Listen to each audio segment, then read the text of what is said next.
Wu Tuan Yuan alias Peter Ko ay isang Chinese national. Sinasabing siya ang leader ng Bilibid-19 at leader ng isang Chinese drug triad na nakabase ang operasyon sa Luzon at Metro Manila.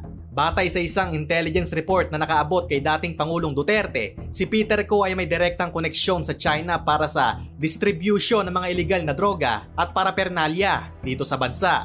Bagamat hindi gaano nakakapagsalita ng Tagalog si Peter Ko, ay nakakaintindi naman ito kahit papano. Noong 2001, nasentensyahan si Peter Ko ng reklusyon perpetua o permanenteng pagkakabilanggo dahil sa pagbebenta ng ipinagbabawal na gamot na may timbang na 251.04 grams. Kahit na hindi inamin ni Peter Ko ang mga alegasyon laban sa kanya, ayon sa mga pulis na umaresto sa kanya, walang duda na si Peter Ko ang supplier ng mga nahuhuli nilang mga nagbebenta. Isang pagkakataon ayon sa mga operatiba ng Western Police District or WPD nang maaresto nila ang isang ilegalistang nagngangalang Wilson Esternon at makuha sa kanya ang kilo-kilong shabu, kaagad nilang tinanong si Wilson kung sino ang kanyang supplier at kung saan ito nakatira. Kaagad na inamin ni Wilson ang kanyang supplier at sinabing big time ito. Sa pagkarinig ng impormasyong ito, kaagad na ipinlano ng mga otoridad mula sa WPD Detective Tracker Section ang isang bypass operation upang matiklop ang taong ito na kilala sa pangalang alias Peter Ko. Inaksyonan ng mga otoridad ang kanilang Chinese informant upang matunton ang eksaktong lokasyon at tirahan ni Peter Ko sa Twin Dynasty Tower sa Bangbang, Tondo, Manila. Ngayon, masusing sinurveillance ng mga otoridad ang area ni Peter Ko sa loob ng isang linggo habang minamaniobra naman ng kanilang Chinese informant ang deal para makabili ng epektos kay Peter Ko.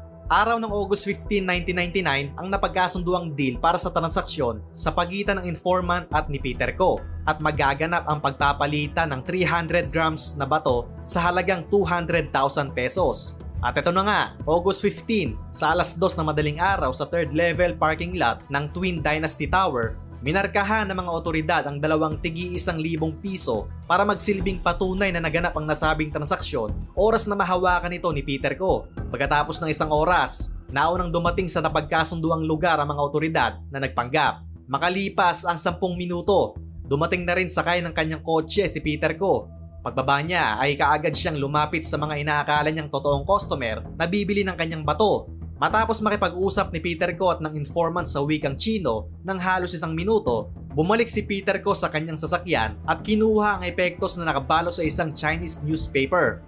Kaagad na iniabot ni Peter Ko ang hawak na bato sa isang pulis na si PO2 Diaz na nagpapanggap na buyer at sinabi niyang nasa loob ang produkto. Kaagad naman na inabot ng pulis ang budel money kay Peter Ko bilang bayad sa kanilang transaksyon at kinamot nito ang kanyang ulo bilang senya sa assault team na natapos na ang transaksyon. Hindi alam ni Peter Ko na ang pagkamot ng ulo ng kanyang kausap na inaakalang totoong buyer ay senyalis pala para sa mga kasamahan nitong nag-aabang para takpin siya. Pagkatapos kumamot ng ulo ni PO2 Diaz, bumaba sina SPO3 Abaga, SPO2 De La Rosa at SPO1 Castillo mula sa kanilang sasakyan at inaresto ang akusado. Sa mga sandaling yun, tiyak na natanto ng mga otoridad na ang malaking isda na si Wu Tuan Yuan alias Peter Ko ay nasa kanilang mga kamay na. Di na nakapalag si Peter Ko noong siya'y pinalibutan na ng mga otoridad. Nakuha ni SPO3 Abaga ang budel money na may marka nila at ang item na binalot sa Chinese newspaper. Inabisuhan ng mga pulis ang akusado tungkol sa kanyang mga konstitusyonal na karapatan bago siya isinakay papunta sa headquarters ng WPD sa UN Avenue, Manila. Inilagay ni SPO3 Abaga ang kanyang mga initial na EA at ang petsa ng pagkumpiska na August 15, 1999 sa plastic bag na naglalaman ng puting crystalline substance na nakuha mula sa akusado. Agad na dinala sa tanggapan ng NBI ang epektos na nakuha kay Peter Ko para masuri sa laboratorio kung tunay nga bang methamphetamine hydrochloride ito o sa madaling salita, shabu.